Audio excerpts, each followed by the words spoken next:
Hey, what's happening everyone, and welcome back to the channel. Thank you so much for clicking on the video and for showing up and stopping by here. Today we're going to listen to the band Vampire Weekend. We're going to listen to their track A Punk, which is off of their album of their name, which was released in 2008. It actually is their debut album. So I've heard of the band name, and I have never listened to a thing by them. I don't know a thing about them. I don't even know what genre they are.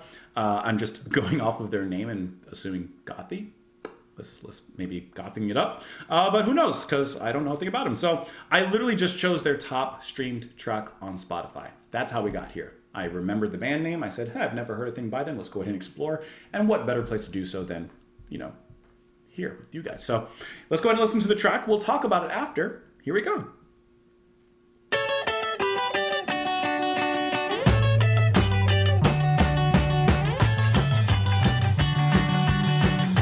Ska beat and gothic.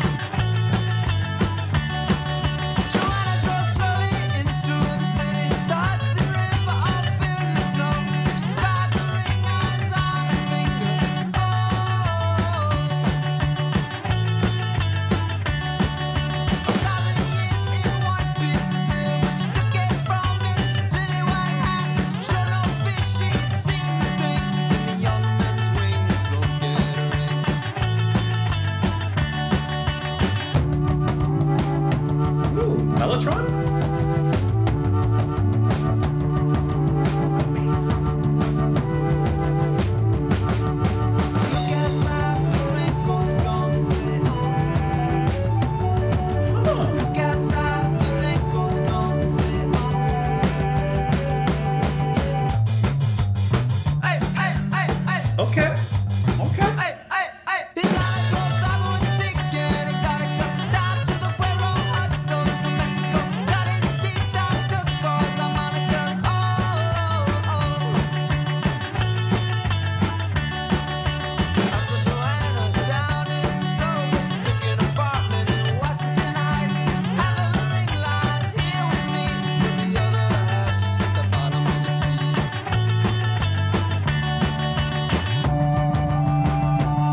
Okay. That is cool.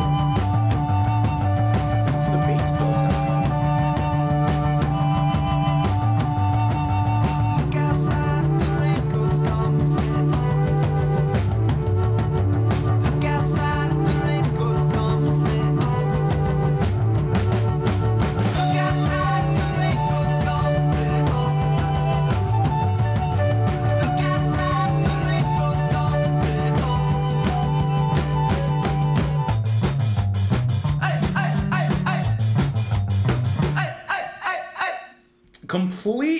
Completely different than what I was expecting at all from the band.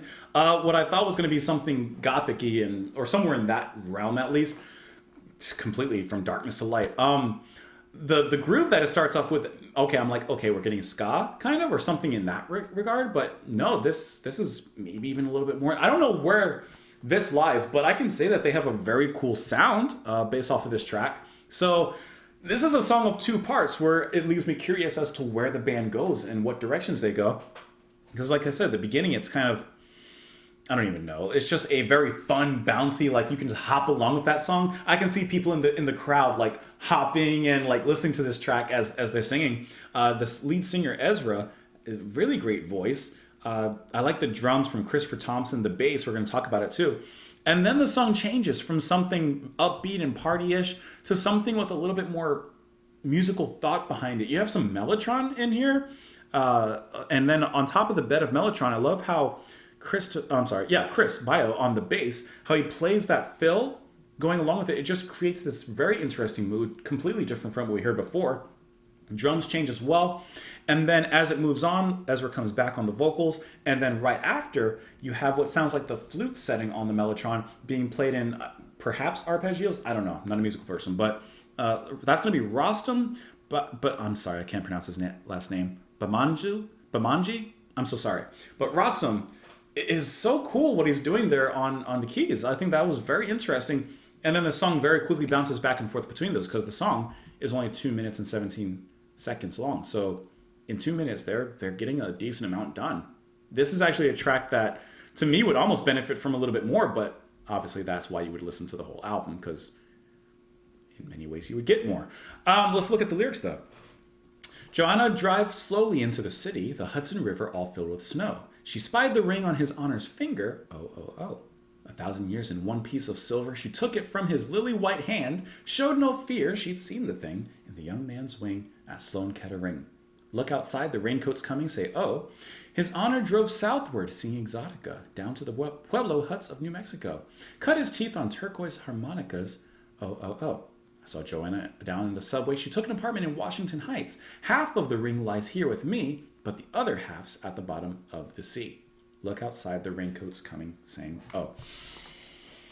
So we're getting a jewel heist of sorts. Maybe not literally, but I mean, she took his ring, and half the ring is at the bottom of the sea, and the other ring is with him. I'll be honest, I don't know story-wise what's happening in here at all, and I couldn't even like guess.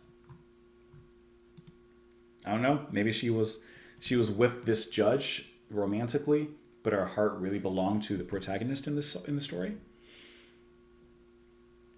I don't know, but there is a Wikipedia article for this particular track.